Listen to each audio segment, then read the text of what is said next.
but he's never been any better in a movie than he is in this movie, because he has to carry Ray Allen.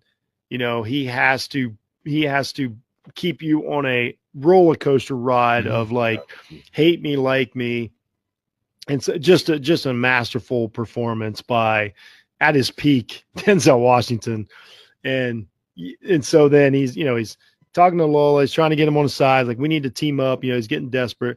DeAndre steps in. And I thought what was so great about this scene, this was the first time in the movie to where we saw Jake, you realize he'd been in prison for 5 years. That's true. Because he just throw punches DeAndre and then elbows him to the ground. And that's when we're like, but what was so, I don't want to say, I say cool about the filmmaking, not about Jake, is that's when we're like, man, we were starting to like this guy, because he had been like, he had a decent conversation with, his son and all this stuff. But then you saw the anger issues that has caused all these problems. Yeah. And it came out, and you're like, that's right. He's just, he's a flawed human being.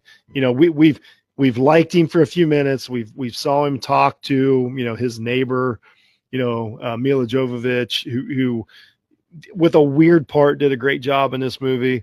But then we see him, he's a little rough with Lola, and he knocks out DeAndre, and he really, like, we get to see that side of him, and we're like, that's when because I think part of a lot of this movie, we're like, man, I don't understand why Jesus won't like come around and forgive him, or at least open up a little bit. And then we see that, and we're like, no, this is what he lived with.